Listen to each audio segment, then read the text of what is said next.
Assalamualaikum warahmatullahi wabarakatuh. Waalaikumsalam warahmatullahi wabarakatuh. Salam awas.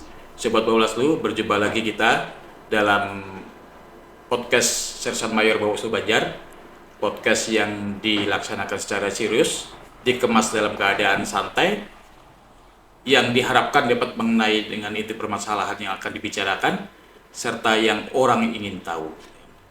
Alhamdulillah, pada hari ini tamu kita adalah salah satu anggota dari Bawaslu Kabupaten Banjar.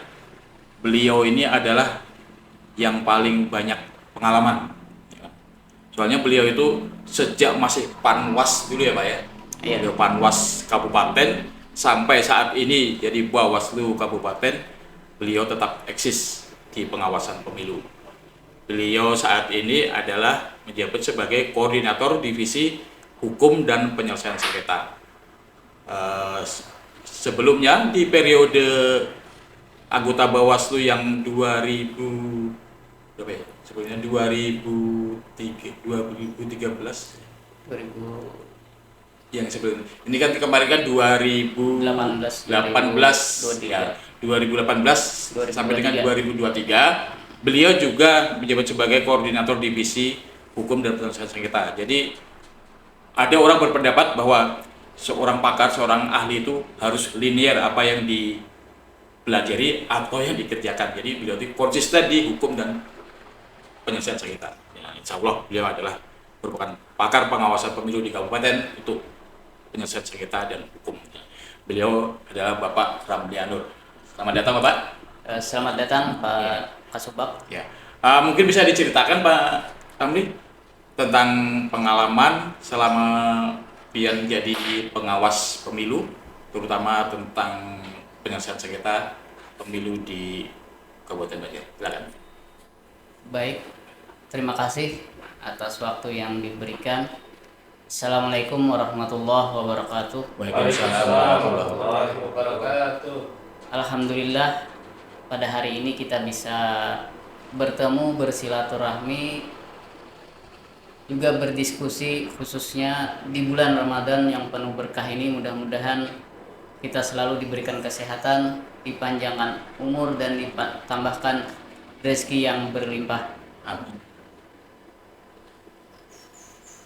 Mungkin langsung saja saya akan menyampaikan sedikit ya apa yang disampaikan oleh Pak Kasubag tadi berkaitan dengan mungkin pengalaman saya sebagai penyelenggara pemilu khususnya di Kabupaten Banjar.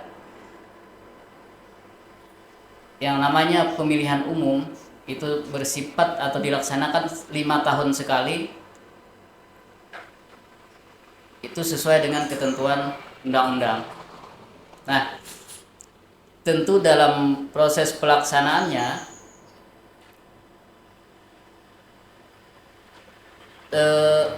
banyak hal ya, terdapat perubahan dari pemilu ke pemilu berikutnya. Walaupun peraturannya sama, kadang untuk pemilu berikutnya itu ada sesuatu hal yang berbeda. Nah, apalagi khususnya di pengawasan pemilu yang dulunya sifatnya pengawas pemilu bersifat ad hoc atau sementara saja, kemudian baru pada tahun 2018 dengan lahirnya Undang-Undang Nomor 7 tahun 2017, maka Bawaslu Kabupaten Kota itu bersifat permanen atau tetap selama 5 tahun periodisasinya. Nah, sehingga dengan adanya perubahan perundang-undangan, tentu dalam hal teknis juga ada hal-hal yang menyesuaikan.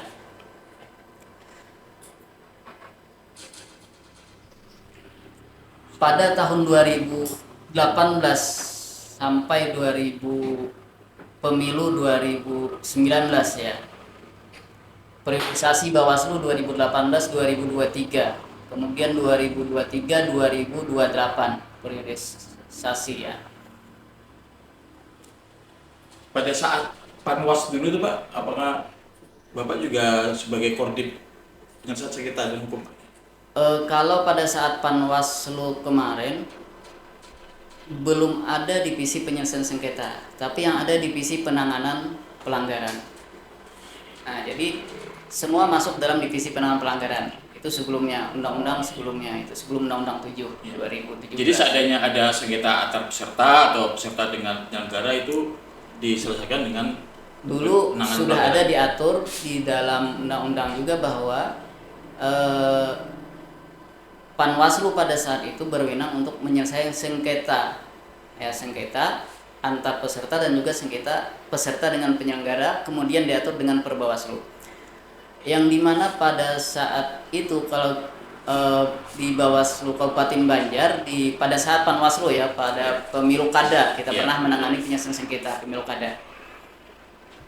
Itu sengketa peserta, calon peserta dengan penyelenggara.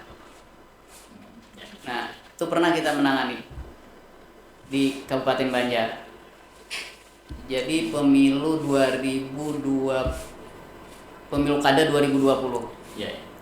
Nah, itu pernah kita menangani. Kemudian bukan 2020.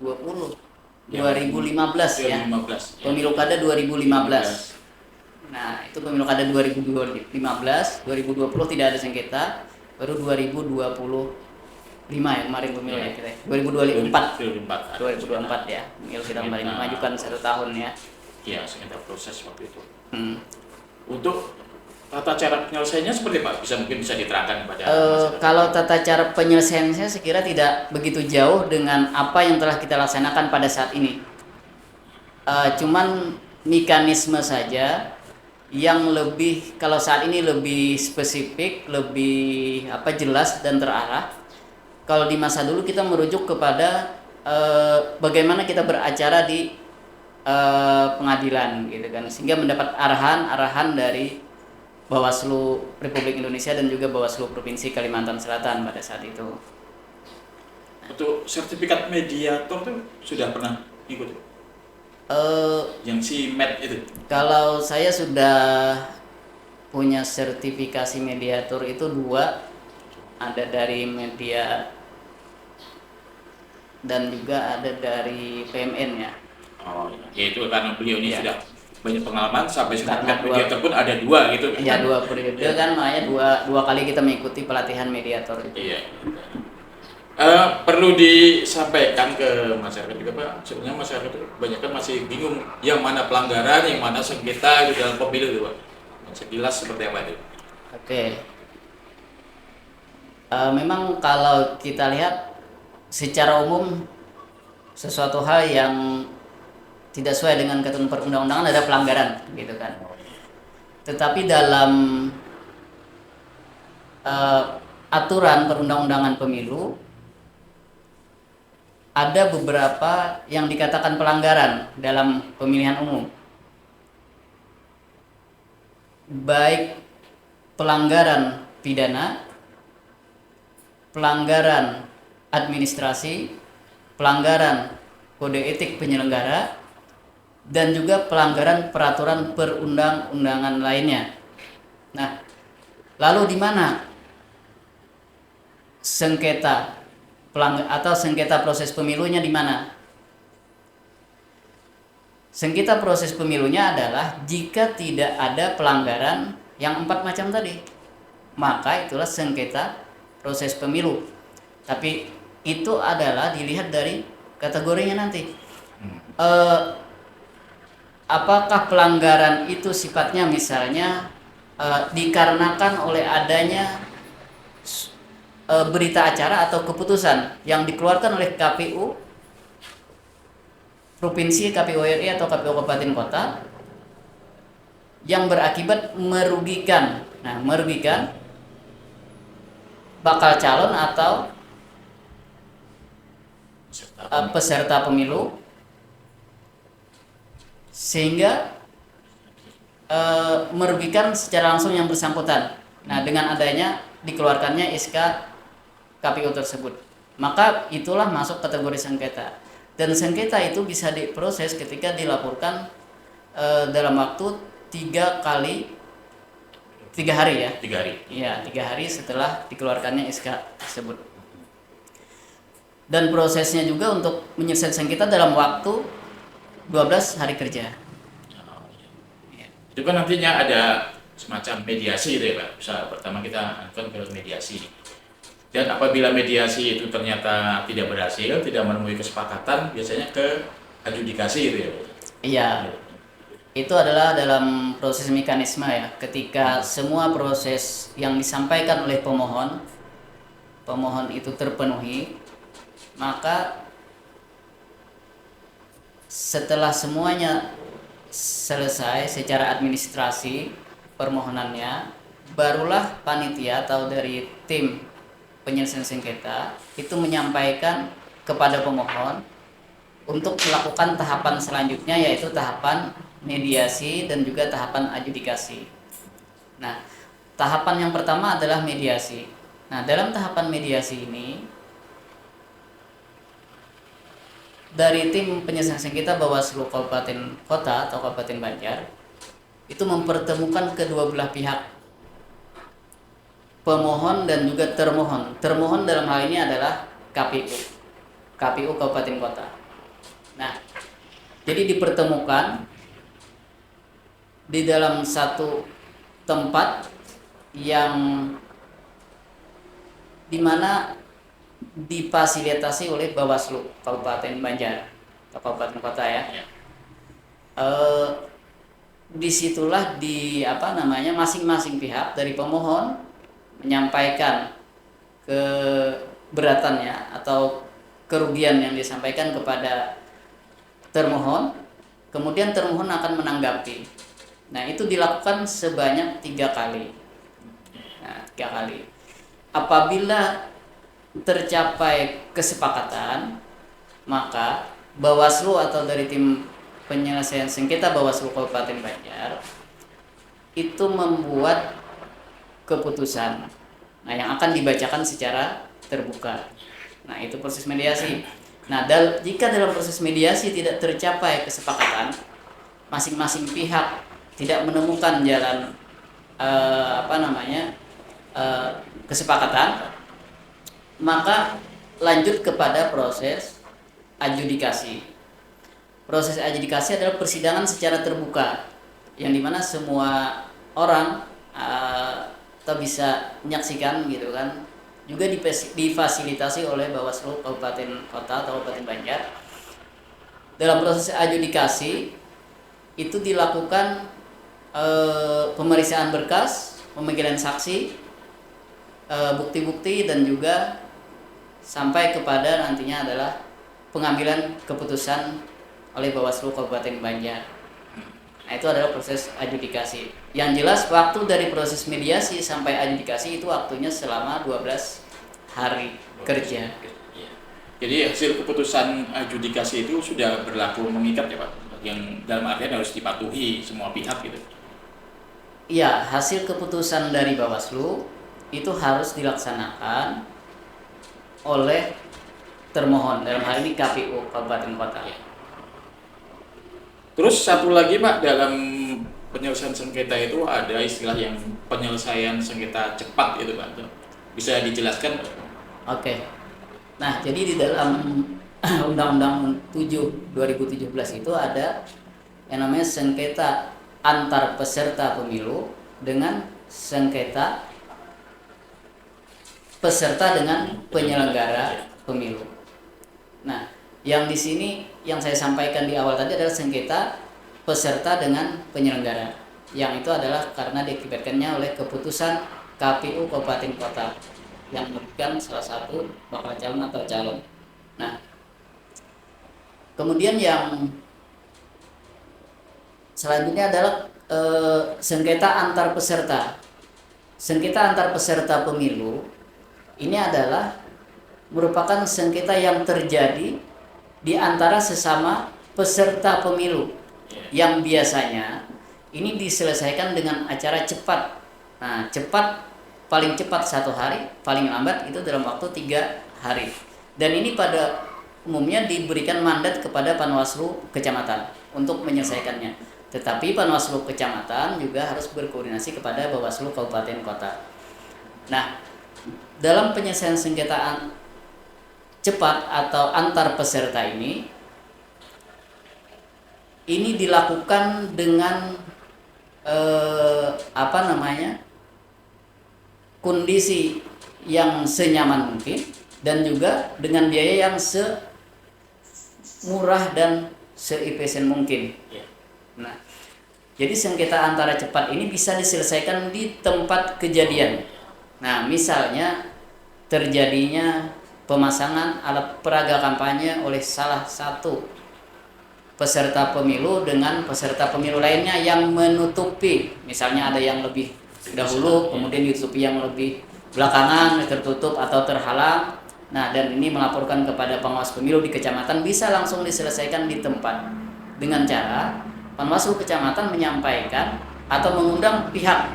Nah, pihak yang baik pihak yang menutupi ataupun pihak yang ditutupi itu harus dipertemukan dan itu langsung diselesaikan di tempat dengan administrasi yang seminimal mungkin gitu kan. Artinya yang penting di situ ada penandakan berita acara kesepakatan. Nah, seperti itu. Jadi semua proses administrasi penyelenggaraan itu dilaksanakan oleh Panwascam dengan berkoordinasi lebih dulu di Bawaslu Kabupaten Kota gitu ya. Iya, betul Pak. Jadi segala administrasi itu semua dilaksanakan oleh Panwaslu kecamatan dengan para pihak tadi. Setelah itu juga Panwaslu kecamatan wajib menyampaikan laporannya kepada Bawaslu Kabupaten Kota. Kita kembali lagi ke penyelesaian sengketa yang melalui adjudikasi tadi Pak. Ya, adjudikasi. Seandainya putusan dari penyelesaian sengketa itu ada pihak yang tidak bisa menerima itu, apakah bisa diteruskan ke mana gitu? Jadi memang jika setelah putusan Bawaslu ada para pihak yang tidak dapat menerima, maka dapat mengajukan upaya hukum ke Pengadilan Tata Usaha Negara atau PITUN di wilayah masing-masing. Nah, demikian. Ya, itu tadi yang disampaikan oleh Pak Ramliano itu adalah penyelesaian sengketa yang dimiliki kewenangannya diselenggarakan oleh Bawaslu ya Pak. Iya. Di mana yang bisa diselesaikan di Bawaslu adalah sengketa proses pemilu ya. Dalam artian semua sengketa yang terjadi pada saat proses jalannya pemilu gitu. Jadi perlu masyarakat ketahui bahwa untuk sengketa hasil pemilu itu tidak diselesaikan oleh Bawaslu. Sebab selama ini dikira Bawaslu juga menyelesaikan itu Pak, oh, iya, hasil betul. pemilu itu. Iya betul Pak. Jadi terkait dengan sengketa dalam pemilu, nah sengketa dalam pemilu bukan sengketa proses pemilu ya. Nah kalau sengketa proses pemilu itu adalah sengketa yang diselesaikan di Bawaslu pada masa proses tahapan pemilihan umum. Nah kalau sengketa pemilu itu adalah sengketa hasil pemilihan umum yang diselesaikan oleh Mahkamah Konstitusi. Nah jadi sengketa hasil itu harus diselesaikan oleh Mahkamah Konstitusi. Yang ditangani Bawaslu apa terkait dengan apa sebelum ke MK? Ya tentu jika adanya dugaan pelanggaran lainnya. Nah, ada dugaan pelanggaran misalnya manipulasi suara, misalnya ada manipolitik misalnya. Nah, itulah yang ditangani Bawaslu sebelum ke Mahkamah Konstitusi. Tapi itu adalah pada tahapan proses sebelum selesai rekapitulasi di tingkatan kabupaten kota atau tingkatan di pusat biasanya. Ya sebagai penutup bisa Pak ada semacam closing tentang penyelesaian sengketa atau yang mana aja? Jadi memang dalam pemilu yang namanya ini adalah kompetisi ya. Yang kita sebut kompetisi, pasti ada yang kalah, ada yang menang. Nah tentu semua yang menjadi peserta pemilu berharap ya dan berusaha ingin menjadi pemenang. Nah, tentu saja dengan masing-masing strategi yang digunakan. Nah, masing-masing calon ini. strategi ini mana yang sesuai dengan ketentuan perundang-undangan atau mana yang tidak sesuai. Tentu yang tidak sesuai inilah nanti yang akan menimbulkan gitu ya, yang akan menimbulkan sengketa ataupun pelanggaran dalam proses pemilihan umum ya. Nah, di dalam proses tentu melibatkan semua unsur, semua pihak, baik penyelenggara, stakeholder, dan juga masyarakat. Nah, kami berharap karena ini sifatnya adalah pelaksanaan pemilihan umum yang secara terbuka, secara langsung, umum, bebas, gitu kan, rahasia, jujur, dan adil. Bukan hanya penyelenggara khususnya Bawaslu sebagai pengawas pemilu, kami berharap adalah peran serta semua pihak, baik masyarakat sipil maupun stakeholder terkait, agar juga ikut mengawasi dan juga berpartisipasi sehingga pelaksanaan pemilihan umum itu benar-benar dilaksanakan secara demokratis. Nah, sehingga semua pelanggaran-pelanggaran itu dapat diminimalisir, gitu kan, atau bahkan tidak ada pelanggaran. Ya, kita berharap dalam pelaksanaan pemilihan umum tersebut. Demikian, Pak. Iya. Demikian tadi beberapa pernyataan pada yang disampaikan oleh Bapak Rabiatur, yang kesimpulan dari besarnya adalah ternyata penyelesaian sengketa yang diberikan kewenangan kepada Bawaslu itu disusun sedemikian rupa melalui mekanisme yang cermat dan melalui alur yang sederhana tetapi mengena, istilahnya itu, Pak. Masyarakat kan takutnya bila suatu instansi mengeluarkan mekanisme dalam menjalankan tugasnya itu mungkin ribet lah istilahnya gitu, Pak. Ternyata ini sederhana dan mudah dipahami oleh semua peserta pemilu gitu. Demikian itu yang perbicaraan kita pada hari ini, sudah menjelang buka puasa mungkin. Nah, kita akan tutup saja. Saya sebagai tuan rumah pada podcast ini, Ridwan Munawir, bersama dengan Bapak Lamnya Nur, Koordinator Divisi Hukum dan Penyelesaian Sengketa Bawaslu Kabupaten Banjar. Terima kasih atas perhatiannya dan wassalamualaikum warahmatullahi wabarakatuh. Waalaikumsalam warahmatullahi wabarakatuh.